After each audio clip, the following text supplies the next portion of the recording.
داسې 5 کلو والا ماشوم هغه مړ کیږي، قتل کیږي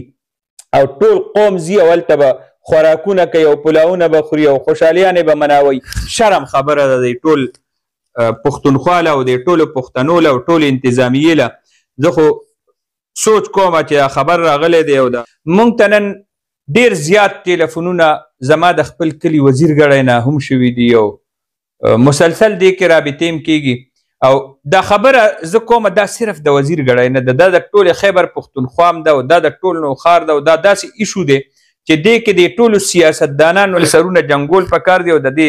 سدباب کول پکار دی. هوایي فایرنګ دویم ماشوم شیرخوار ماشوم 5 کلو والا ماشوم چې هغه د دنیا په وما فیها د هغه په هېڅ کې نو، مطلب هغه به د دې ماشوم ړنده ګولی راغه او هغه څومره ورځې په تکلیف کې تېرې کړې او هغې نه پس هغه بیا وفات شو. د دې نه مخکې هم دقسې د 5 کلو والا یو ماشوم هغه زخمی شو، په سر ولګېدو، مړ شو د هغه. نو دا قاتلان دا کلی هغه نن دی وایي چې مونږ د چا په لاس د دې ماشومانو وینه تلاش کړو. دغه ماشوم چغې د دغه ماشومانو چغې دې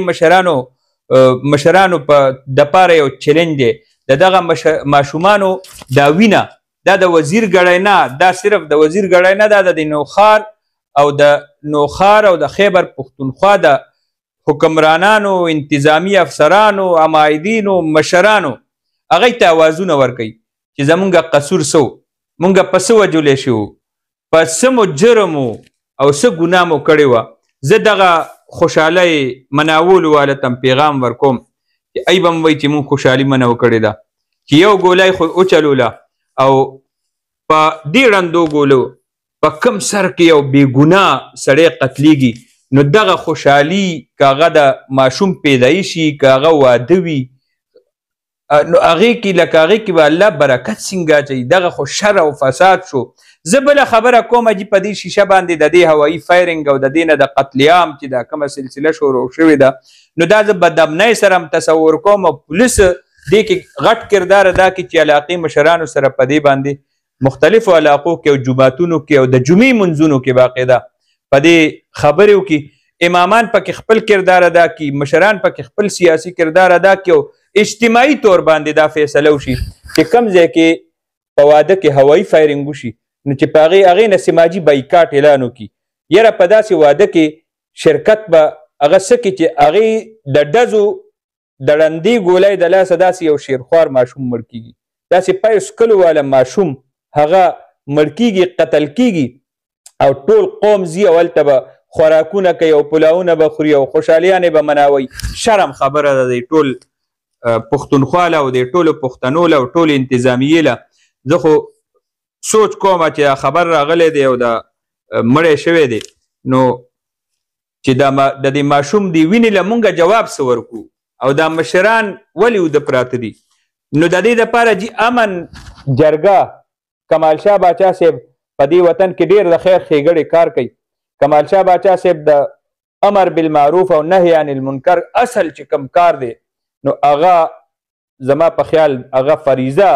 هغه پوره کوي. د منشیاتو خلاف هم د نورو سماجي برایانو خلاف هم او ډېر غټ غټ چیلنجونه یې څښاکوټ او هغه ملکنډ کې او دغه علاقو کې غټ غټ چیلنجز هغې سره مقابله وکړه او